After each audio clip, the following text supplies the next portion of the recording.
Okay, everybody, this is Sheets, and happy Thanksgiving. Hope everybody is digested and finishing off their long week or their long weekend, however you like to celebrate this Black Friday. Bobby decided to celebrate the last 2 days, number one, by having a good day in DFS yesterday, but also taking down the slam the other day for 100,000. Sometime next week, we are going to go through this where I ask him his thought process behind this lineup, which is certainly not your typical lineup. But for those of you that did watch our review on Wednesday, I mean, this is very well within the scope of what we were talking about. I do not want this series, or whatever you want to call this, to degenerate into us kind of just talking about picks and then kind of saying, ooh, look how well our picks did, because we did have some of that over the last couple of days. But one of the things that was actually frustrating for me when I view content is this is what happens. You watch content and people, recommend like 50 plays, and then the one or two of them that did well, they'll go on the next day and say, ooh, look at how great we did on XYZ player, without remembering that you also recommended 48 other guys who busted, right? So I do not want this to degenerate into something like that where we just give picks. I really do want this to become a thing where hopefully people learn from a combination of Bobby's insights and mine, if you find those interesting, to help you become better.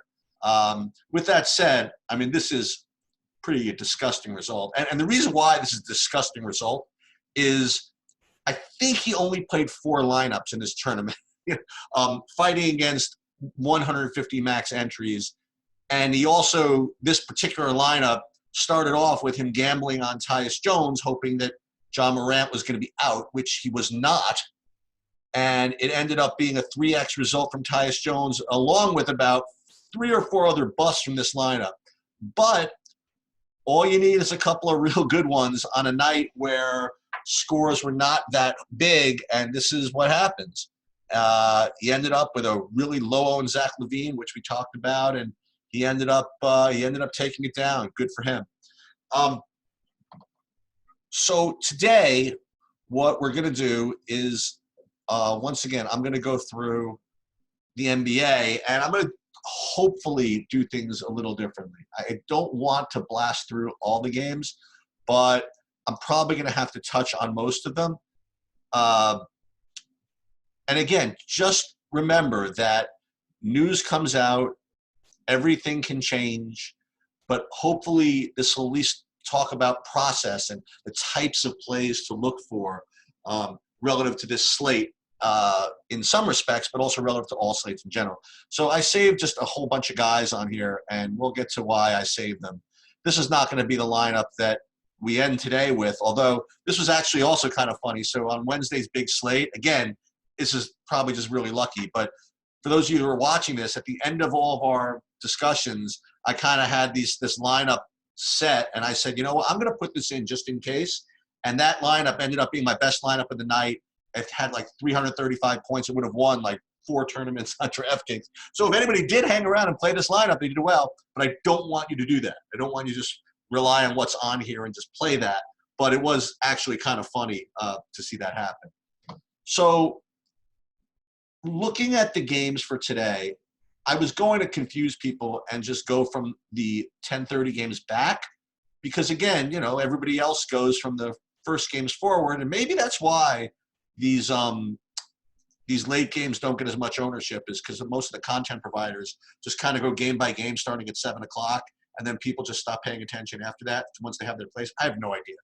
But let's start with Charlotte, Detroit, even though Toronto, Orlando was listed first, because I always joke that this seems like these guys play every day. And in this case, they think they are playing every day. I think they just played this game a couple of days ago. And the reason why I want to start with this game is I think this game is a real key decision point. I want to say decision point, but there's something you really have to look for on the slate, and that is the status of the centers for Charlotte, okay? As we mentioned in our last review, there was rumors that Charlotte was going to switch things up and maybe Biyombo was going to start over Zeller, and that's exactly what happened. Now, I think, sat Zeller in that game, but they started Biyombo, and he went off, okay? He was 4,000. He was pretty highly owned, although not that highly owned, and he went bananas. So DraftKings decided in their infinite wisdom to reduce his price to 3,800. So what that does is this. If, in fact, they do the same thing and start Biyombo, I mean, it's just ridiculous. I mean, you kind of, in my opinion, I would just lock him in. But you don't know if that's what's actually going to happen. And they announced that Cody Zeller is back, and what they did is they priced him at 3,900. So what do you do here? You know, you'd like to think instinctively that one of these guys is going to be a tremendous value, and that makes a lot of sense. So I would have no problem with you doing something like playing one of these two. But I would really just watch for coach speak, watch for starting lineups. And I would remind you, you know, what we talked about the other day, we kind of saw this Cody Zeller, you know, half injury, half kind of sucking trend over the last couple of weeks. And Biyombo has been picking up that minutes momentum anyway. So I wouldn't mind, if you wanted to do something a little bit different, to go with Biyombo anyway, even if they announced that Zeller was starting. Because I see, you know, you talk about upside and things like that. I see lots of variations where Zeller starts, Drummond eats him alive, and Biyombo comes in and plays the majority of the minutes. And once again, if that happens, you just kind of want him. And the other real big deal from this game is on the other side, Drummond himself is projecting to be a really, really good value, okay? And I want you to remember this because really soon we're going to get to another game with another player in the same position that's projecting almost identically, yet one of them is showing to be much higher owned than the other. I mean, we don't have to bury the lead here. I mean, when you look at Joel Embiid, when we get to him, most of the projection systems I'm looking at have them very, very similar, both from a value perspective and obviously from a points perspective, since they're pretty close to the same price. But the first ownership run I have is showing Drummond being, you know, half the ownership of Embiid, which would mean that you'd want to, you know, side on Drummond. But we'll get to Embiid in a second. But Drummond is projecting as a really, really good value. So he's certainly a center that you want to, you know, make a big part of your lineups. Going back to this Toronto-Orlando game, there are two things that you're going to have to keep an eye on. The first thing is this Chris Boucher thing, because he's projecting to be right now the highest owned player on the slate. And I guess in a slate that's starved for value, I could see why he'd be really highly owned. I mean, he's been getting minutes and all that other good stuff. And he's projecting as a positive value at 3,900 on a slate that needs a $3,900 guy. I don't know if I can play him at 30-40% ownership, if that's actually accurate, but he is a decision point that people are going to have to, you know, deal with. Now, again, you already see something going on here. You have a Biyombo possible value at 3,800 and Boucher a possible value at a similar position at 3,900. So you got to really watch and see where ownership falls with these two guys and where coach speak falls within these two guys as far as where their minutes, you know, where their upside might be in terms of minutes. So Boucher is another very interesting decision point, pivot point. Certainly if he's low owned, I'll play him, but I don't know if I'm willing to play him at incredibly high ownership, even though he's projecting to be, you know, a good value, not an off the charts value, but a good value. The other guys from Toronto, as long as I'm looking at it, Siakam, again, is showing to be a good play. And once again, though, they're projecting him at about 38 minutes. Where's the upside from that? I mean, where's the upside that can give you a ceiling game? Even though his median looks to be pretty good, you know, do you see upside from 38 minutes? No, if anything, I might even see some downside from that, just because, again, Orlando is still missing all their guys. Toronto's a favorite. This game can get out of hand. It's unlikely, and they're only a 4-point favorite. But again, I just don't think there's real upside from that projection for Siakam. But I'll certainly put him in my player pool. And if I need someone to have, to put in my lineups that is safe, I think that Siakam would be someone I could put in that's safe. He's not someone that I will put in an otherwise safe lineup to give some extra upside, though. Orlando, same guys that have been projected to be good values are still projected to be good values. Fournier and Isaac, they're still taking up that usage, and they're still projected to be really, really good. So I would certainly consider using those guys also. The next game that you're going to have to hear a lot about, if you look at other content and you just look for yourself, is this Philly-New York game. And the reason why is because two starters are out for Philadelphia, that being Josh Richardson. Well, they're out or doubtful. Josh Richardson and Al Horford. So people are going to be looking for, and see Kyle O'Quinn is out as well. So people are going to be looking for value to, because obviously players are going to have to replace that usage, replace those minutes. And the three names that you're going to hear about during the course of the day are going to be, I don't even want to pronounce the guy's name, Furkan Korkmaz at 3,300. People are going to be playing him. Matthias Thuybull, he's at 3K. People are going to be playing him.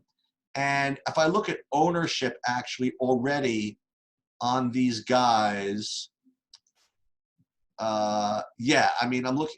Korkmaz is showing 12%, Thuybull 11%. So they're both double-digit owned. They're not like through the roof owned, but they're still gathering ownership. Even James Ennis, who I was thinking could be a sneaky pivot off those guys if you wanted to go him instead, he's showing at 15% ownership. So even he's not someone that's completely off the board. If you wanted to do this, now again, don't try this at home. If you wanted someone to pivot off of all these guys, but you wanted to get a piece of that, Horford, Richardson out type usage and minutes, maybe somebody like Mike Scott, who again projects similarly, but at only 3% ownership, maybe that's a way you could go. And, if you're going to play this game and you're going to play Joel Embiid, who we referred to earlier, who is a really, really good play. He's just as good of a play as Drummond, but this guy's a 24% owned player, 25%, 20% owned player. I don't know how smart it is to pair Embiid with other, sort of chalky guys from the same team or from the same game, unless you're going to really go off the board in other games, which is very possible that you can find some way to do that. So I don't know if I would recommend Embiid with these other chalky Sixers, but certainly nothing wrong with those plays. So let's review. There's Korkmaz, there's Thuybull, there's James Ennis. All these guys project to be decent values. And Mike Scott would be my, way to pivot off of all those guys if you wanted to do that. Milwaukee against Cleveland. This game is interesting because Giannis is once again projecting to be a pretty good value.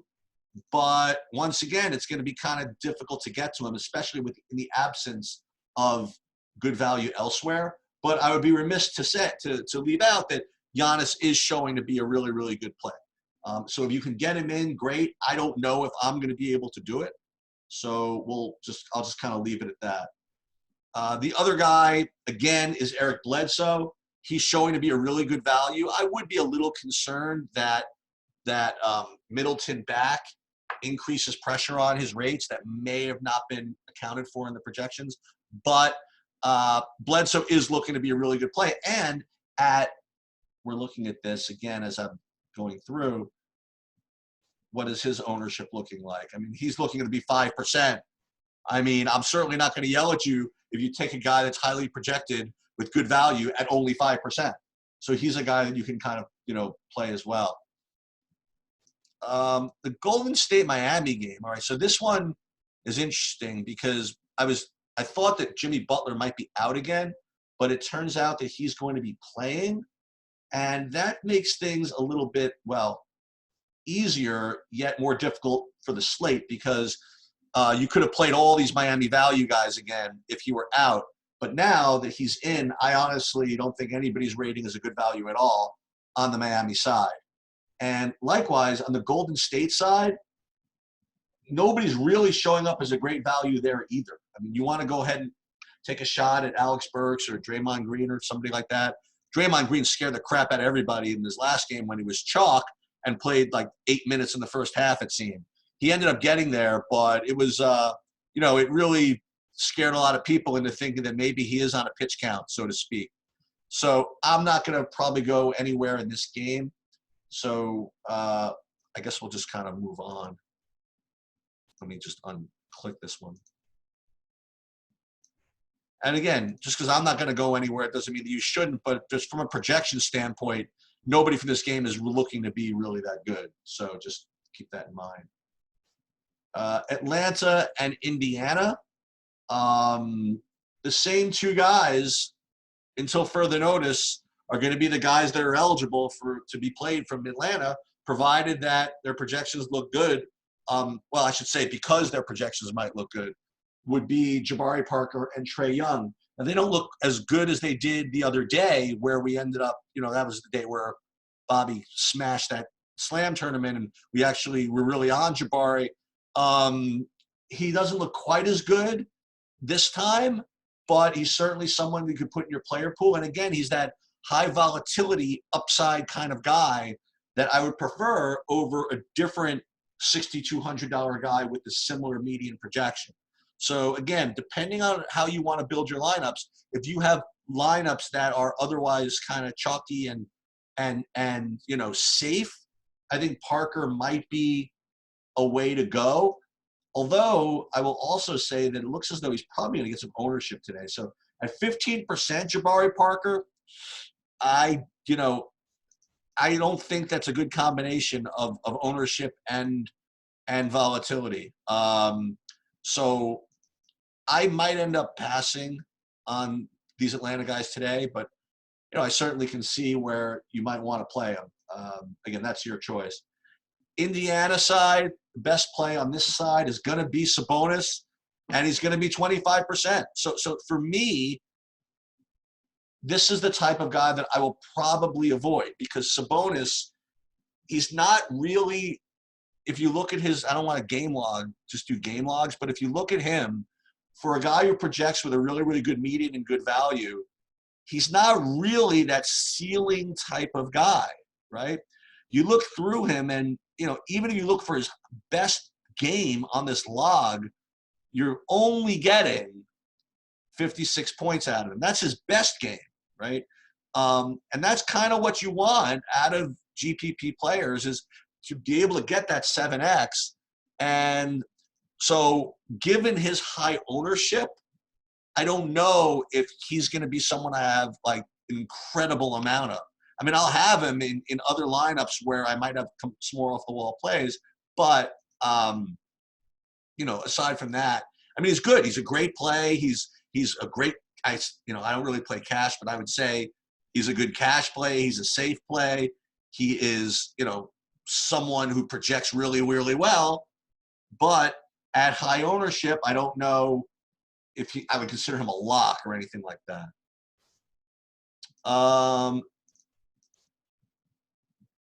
In the New Orleans game, New Orleans against OKC, from a projection standpoint, I mean, nobody on New Orleans is projecting to be that great of a value, but I would be remiss if I didn't point out that guys like Drew Holiday, Drew Holiday is projected to be an okay value. He is exactly that kind of, ceiling type of dude that I might want to get involved with. He's the way his results distribute is different than the way the results of a different player with a similar median projection is going to distribute. And he's going to be about 5% owned. So he's someone that I might consider in a GPP type play. Now, on the other side, likewise, see, this is interesting. So on the other side, you have Shai Gilgeous-Alexander. And this is becoming kind of a similar discussion we're having every day, is that he's always projects to be, seemingly always projects to be a good value, and he looks to be a pretty decent play, but is he a ceiling type of play?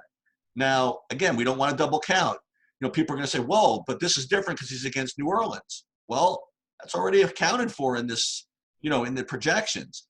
But I mean, you look through his game logs, you don't want only game log watch, but I just don't see ceiling in him right now. So again, he's someone I could fit in my lineups, you know what I mean? If I need a 6,800, or let's say I were going to pair him with someone else in this game, maybe I'll use him. But again, he's not that exciting, especially at, well, I will say that he's low owned. So at 5%, even though he doesn't have that big ceiling, maybe I'll play him. But again, remember, I don't know if we talked about this in the last video.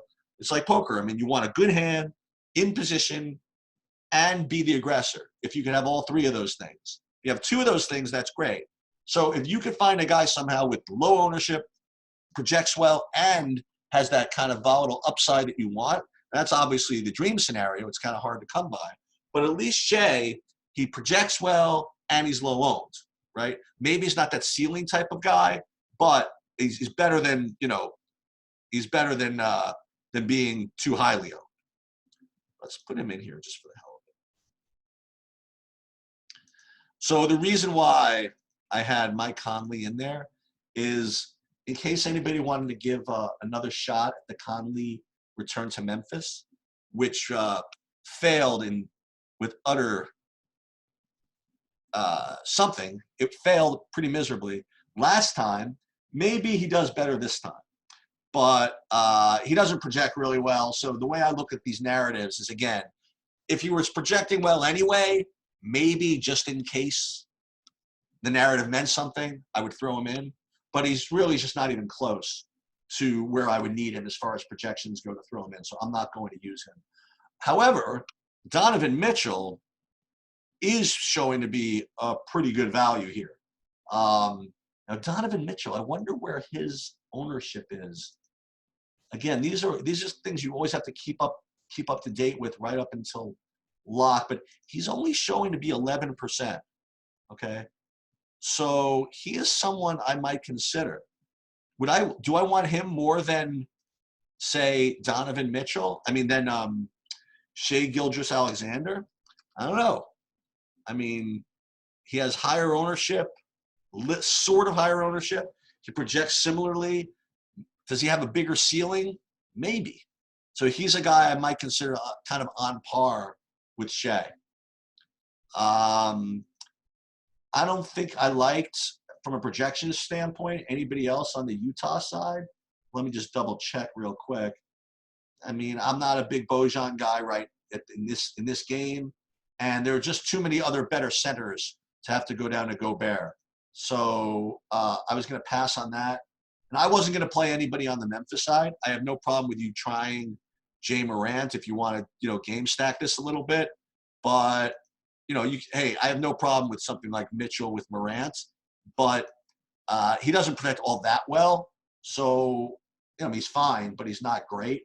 So I'm probably not going to make a big deal out of him either. Okay, going ahead to the Clippers-San Antonio game. This is what I would like to say about this game. First of all, Kawhi is playing. Everybody's back. And the reason why he was originally in my lineup is, for those of you who haven't figured this out yet by now, I always kind of throw some revenge guys in here just in Bobby's honor when I start my lineup. And, yeah, Kawhi Leonard, is playing against his old team. The few other times people have tried to play Leonard against San Antonio haven't exactly worked out that great. But I will say this. He is right now 5% owned. Kawhi is 5% owned. He is coming off of a rest. One could say that he rested just to make sure that he was ready for this game. He could have rested the first game of that back-to-back a few days ago, but he rested the second one. And San Antonio's defense has been just pathetic. Now, again, all that is factored into projections. And disclaimer, the projections are not that great with Kawhi today. I mean, he's showing to be a positive value, but nothing through the roof. But I will say this, that at 5% ownership, I'm probably going to try it a little bit. But again, if he were highly owned, I might just throw him completely out. But at low ownership, I think that he has a shot to be a good player. On the San Antonio side, I am not going to – well, let me just review the rest of the Clippers. Again, same comment on the rest of the Clippers. If you want to play these other guys like either Lou Williams or Paul George, they're not projected to be that great, or even Montrezl Harrell. He's another great guy that you could look at here if you want, because they're all going to be single-digit owned. They just will be. They'll be under 5% probably. And if you want to take a shot on any of these guys here, I'm fully with you. I think they're a little too expensive to stack. But I guess if you were going to, I would probably do something like Harrell as the second part of the stack, because at least he's going to be, not fighting for the same type of usage that Lou Williams or Kawhi might be fighting for, even Paul George, because Harrell is going to be just trying to gather up all those rebounds and those inside points. But I would, I don't know if I would stack it, but I would certainly consider one of these guys at low ownership. You could even, if you're in the mood, you could set a rule where you play one of these four guys, either Kawhi, Lou Williams, Paul George, or Harrell. And again, this is not based on them being that great values, but just because they're really, really low owned, and all four of these guys have ceiling upside on their own. All right. Now it's got to work out the right way where these other guys don't do as well, but in GPPs, I think it's worth a shot. Dallas at Phoenix. You could go for Luka Doncic sort of revenge, because Phoenix didn't draft him number 1 overall. But you don't need any real excuse to play Luka nowadays, except for the fact that, it's getting to be pretty pricey. As a matter of fact, if you look at sheer value and points per dollar and even accounting for raw points, Porzingis is actually grading out to be as good, if not maybe a little better value, depending on where you look. So I don't know if I'm going to go Luka today.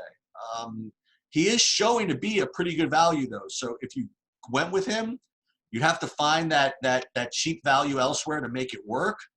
But I think between Luka and Porzingis, see, again, this comes down to ownership and ceiling. I mean, I look at the two of these guys, and I think they're both going to be highly owned, right? I mean, let me just look at this real quick. I mean, yeah, they're both going to have to be 15% plus owned, but I don't know which of these guys, given this price tag, has that kind of ceiling. Is Doncic, remember, at when he was only 9,800 or 10K, if he made 60 points, you'd be in tremendous shape. But now at 12K, 60 points is not exactly, blowing the cover off, right? Knocking the cover off the ball. So it's just a little bit different what you need out of a guy for a ceiling when you're playing him at 11A. So, you could play him, but I don't consider him like any kind of lock or anything like that, especially on a slate where, value is not exactly the greatest. And there are these mid-tier guys like AD and Embiid or even Kawhi or whatever, who are looking to be, who could put up very similar points to Luka. I mean, for like you take Embiid, for example, it would not surprise me whatsoever to see Embiid outscore Doncic at $3,000 less. So, you got to think about that when you're playing, considering guys like Luka at 12K. On the other side, Phoenix. What I will say about the Phoenix guys is similar to the Clipper guys. Their projections are not great. We're talking about the usual guys. You have Rubio and Booker, even Oubre, maybe not so much Oubre tonight, but Rubio and Booker would be your two guys. They are going to be incredibly low owned. Okay. So if you want to do this, like if you want to play that, you know, I guess Euro stack of Luka against Rubio or something like that, I certainly have no problem with that. And I will never yell at anybody for playing Booker, just because he is, to me, that ultra ceiling guy. Like, he will put up 40, he will put up 45, and he has 70-point upside in him whenever he takes the court, because he gets hot, he self-correlates, meaning that he's that kind of guy that if he makes his first shot, he'll shoot 8 more in a row, right? And everybody will defer to him. It hasn't really worked out that way this year because it's the way that Phoenix is playing, but he is still, in my opinion, a ceiling type of guy. So I think Booker would be a guy that I would consider. By the way, I glossed over him before we left that game, but George Hill is also a revenge game. George Hill revenge at Cleveland.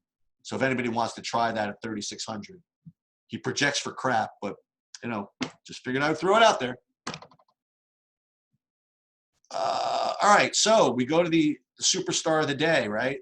Our old favorite, Zach LaVine, and he won Bobby a fortune the other day. A fortune, you know, fortune's relevant.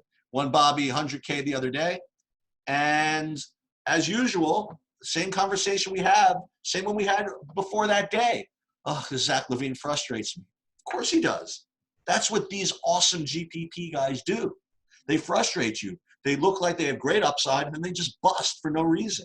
And then just when you think that they're going to bust 4 times in a row, they'll throw 70 points up there. And that's what guys like Zach LaVine do, and that's why Zach LaVine is just a GPP play just every day.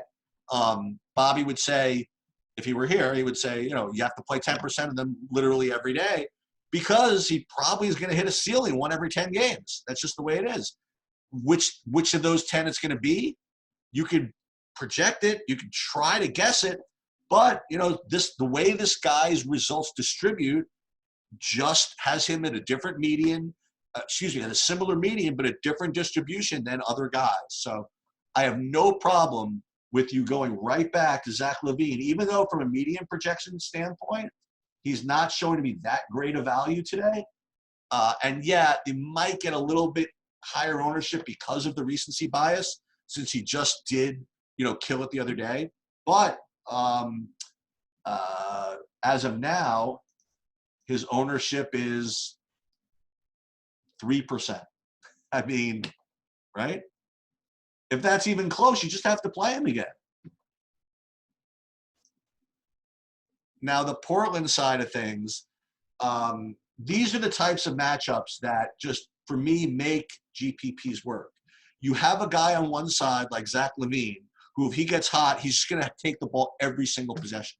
And on the other side of the game, you have another guy, Damian Lillard, who, if he's hot, he's going to take the ball every possession. And then, God forbid, the game is close down the stretch, these two guys are just going to go after each other. Bang, bang, bang, bang, bang, every possession. And if you have a Lillard-LaVine stack, you are just smiles and just having a good old time. So why am I scared to play Lillard? I'm not really. But I will reiterate to you what I said the last couple of slates, is with Carmelo Anthony back and feeling good, he is shooting the ball a lot. And it's going to be more difficult for Lillard to assume that I have the ball every possession, everybody out of my way, roll, than it used to be if Carmelo is going to continue to start and get 30, 32 minutes. So with that caution, I still think that you could play Lillard, and I still think you could certainly play him at 5%, okay? So I am completely going to do this. I'm going to get a decent number of lineups, I think. Let me tell you how many I played with this Lillard-LaVine thing. I mean, it's just a fun thing to have. It projects well enough, right? It doesn't project through the roof, which is in a way a good thing, because if it projected too well on a median basis, then they'd be highly owned. But because they don't project that well on a median basis, then they're going to be low owned. And again, for these two guys, the median is not as important as the ceiling. So I'll definitely play these two guys. Are we at the last game? I guess so. So I actually have some thoughts on this last game. Oh, this is brutal. So again, first comments on this Laker game is same question as before. When you have AD and LeBron, do you play one? Do you play them both? Do you play neither? What do you do? Coming off the AD revenge narrative, great game. He looks good. Again, I shouldn't say coming off the game. He looks good regardless. He looks good from a projection standpoint, as does LeBron. I don't think that I can play both these guys. For both of them to have a ceiling in a game that rates to be, fishy at best, I don't think I can go that way. I have no real preference between the two of them with respect to who is better from a value perspective. So what I would do is I would just kind of defer to ownership, and looking at what I see right now, looks like AD is about twice the ownership as LeBron. So if I had to pick one of them, I would play LeBron. The other guys in this game that I want to highlight, again, don't try this at home, but you will hear a lot about this. You're going to hear about Isaiah Thomas being a really good value today. In a day starved for value, I don't blame him. He's only 4,200. He's got upside, and he's got hashtag revenge, right? He used to play for LA. He used to play for everybody, but he did play for the Lakers. And I have to say that I think it's a pretty good play. He also could be in there for that hashtag blowout run. You know what I mean? I don't think that his minutes are going to suffer if, in fact, the Lakers get the best of them. So I have no problem taking a shot at him. I will throw in, if you want, again, this is for those of you that made it this far in the video, if you really are in dire need for narrative street, if you want to pivot off the Isaiah Thomas revenge in some sense, I have no problem you going to the Moritz Wagner hashtag revenge against the Lakers either. I call it revenge, whatever. He played for the Lakers last year. He has been very, very active over the past week or two. He put up he got one ceiling game, two close to ceiling games. Can't wait to play this game. Now, he'd be getting minutes anyway, but I look at his minutes projection, and it looks as though he is projected for 19 minutes, 20 minutes. All I will say is this. His minutes are on the upswing, right? So I think there's upside from that anyway. And secondly, God forbid this game does blow out. I mean, he's going to get in there, and he's going to play those extra minutes because they want to see these rookies. They want to get them developed. So rookie, second-year guys, whatever. They want this guy to develop, so they're going to play him more. And he's been active. And I don't know how many people are going to play him at 4,700, but he's a guy that you could throw in.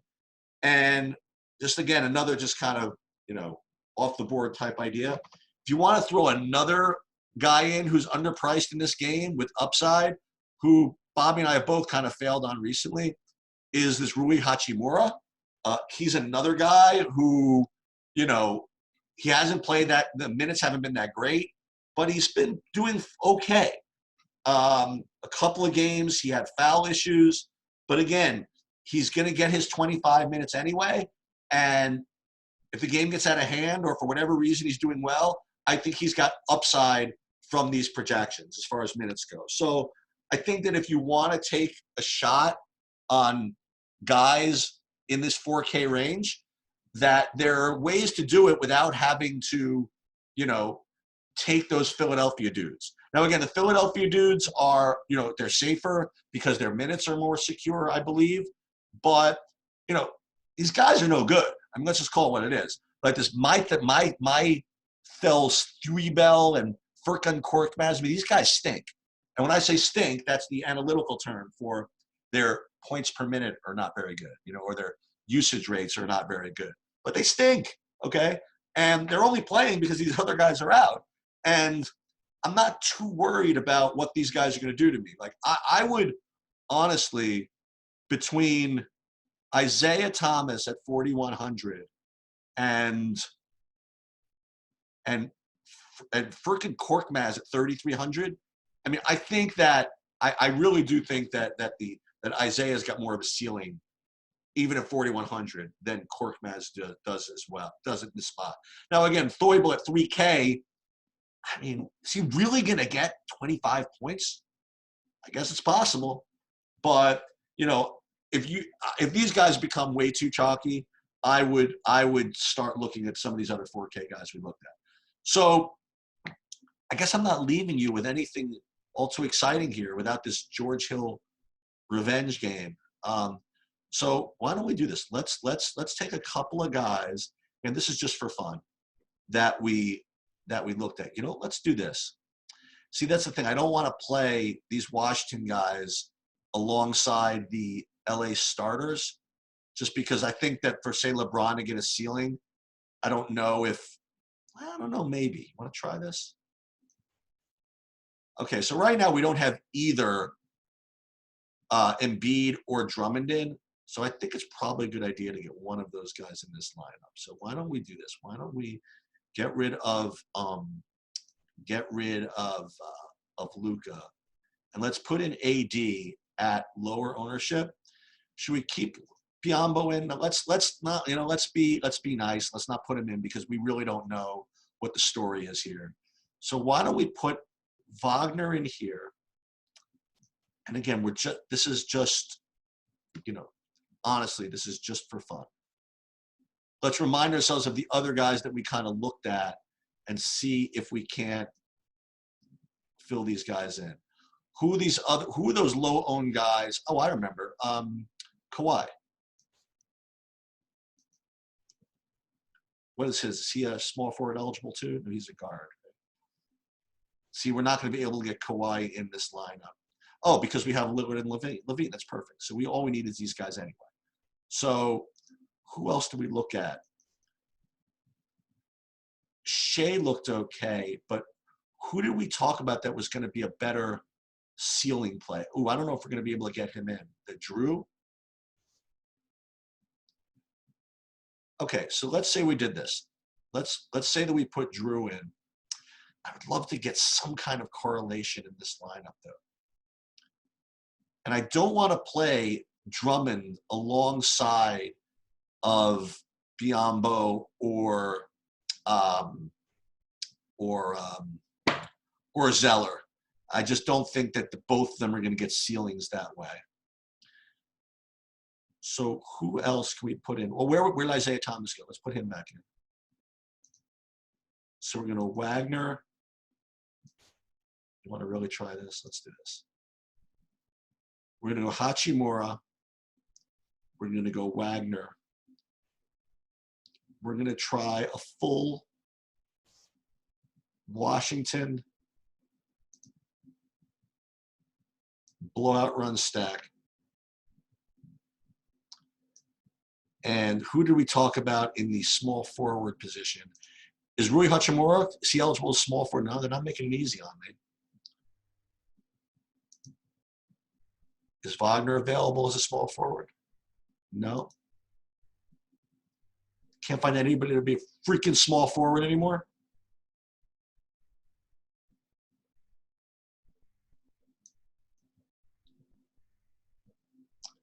All right, well, I guess I'm going to fail as far as giving you guys an actual ridiculous lineup. All right, tell you what we'll do. We'll take Wagner out of this one. We'll just do Hachimura and we'll do Thomas. And then we'll probably be able to do a little bit better with some of these small forwards that we looked at. How about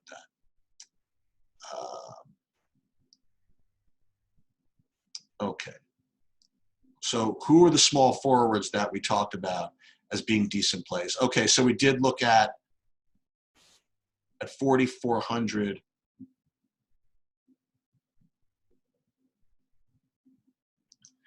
We didn't talk about Kyle Kuzma. You could play him in that game. Again, this is like very, very This is extremely speculative.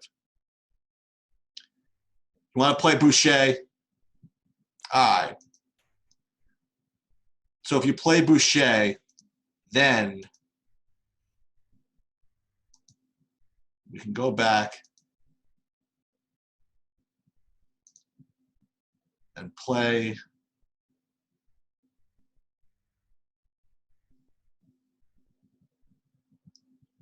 no, you still they don't want me to play Wagner, I don't think.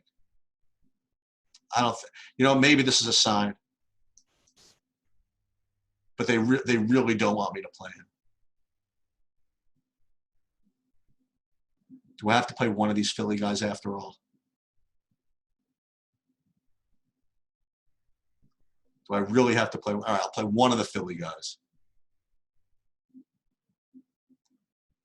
I'm wasting so much time with this because I did promise I wasn't going to do this, and I'm going to do it anyway. All right, let's take the lowest owned Philly guy, put him in at 3,600. I still want to keep both of these Washington guys. Let's see if we can upgrade. Ooh, can I get to what's his name?